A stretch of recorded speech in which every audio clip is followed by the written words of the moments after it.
ఏపీలోని పలు జిల్లాల్లో వర్షాలు బీభత్సం సృష్టిస్తున్నాయి. ఆగకుండా కురుస్తున్న వర్షాలకు వాగులు వంకలు పొంగి పొర్లుతున్నాయి. భారీ వానలు పడే అవకాశం ఉండడంతో వాతావరణ శాఖ రెడ్ అలర్ట్ జారీ చేసింది. 14 జిల్లాలకు మెరుపు వరదలు వచ్చే అవకాశం ఉందని తెలిపింది. ప్రజలంతా జాగ్రత్తగా ఉండాలని అధికారులు సూచిస్తున్నారు.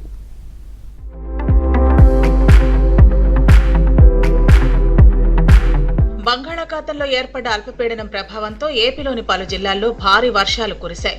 ఉమ్మడి చిత్తూరు, కృష్ణా జిల్లాల్లో భారీ వర్షాలు కురిశాయి. అటు గుంటూరు, నెల్లూరు, ప్రకాశం జిల్లాల్లోనూ వర్షాలు కురిసే అవకాశం ఉందని వాతావరణ శాఖ అలర్ట్ చేసింది. ఏపీకి వాతావరణ శాఖ రెడ్ అలర్ట్ జారీ చేసింది.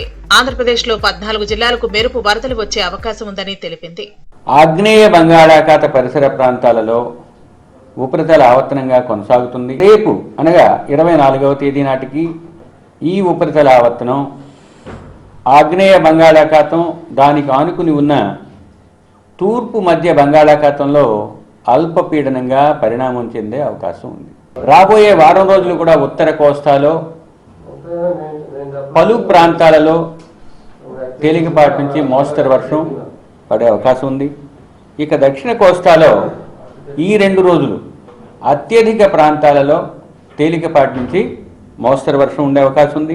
విజయవాడతో పాటు ఎన్టీఆర్, కృష్ణా జిల్లాలను వర్షాలు ముంచెత్తాయి. పలు ప్రాంతాలు జలమయమయ్యాయి. ఎడతెరిపి లేకుండా కురిసిన వర్షానికి ప్రజలు అనేక ఇబ్బందులు పడ్డారు. ఎగువ ప్రాంతాల్లో కురుస్తున్న భారీ వర్షాలతో విజయవాడ, ప్రకాశం బ్యారేజీ వద్ద వరద ఉధృతి కొనసాగుతోంది. ఉధృతి పెరిగే అవకాశం ఉండటంతో ప్రజలు అప్రమత్తంగా ఉండాలని అధికారులు సూచించారు. గుంటూరు జిల్లాలోనూ వానలు పడ్డాయి. బాపట్ల, నిజాంపట్నం, రేపల్లె ప్రాంతాల్లో వర్షం కురిసింది. భారీ వర్షాల నేపథ్యంలో గుంటూరు కలెక్టరేట్లో కంట్రోల్ రూమ్ ఏర్పాటు చేశారు. సముద్రంలో చేపల వేటకు వెళ్లవద్దని మత్స్యకారులకు హెచ్చరికలు జారీ చేశారు.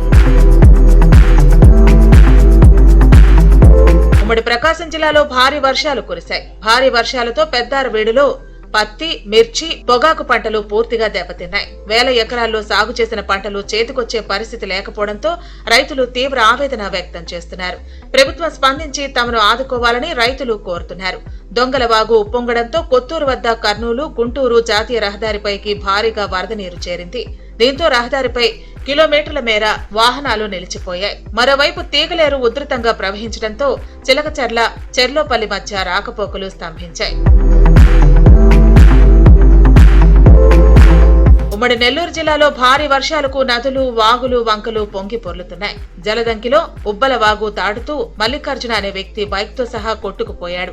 గల్లంతైన మల్లికార్జున కోసం పోలీసులు గాలింపు చర్యలు చేపట్టారు.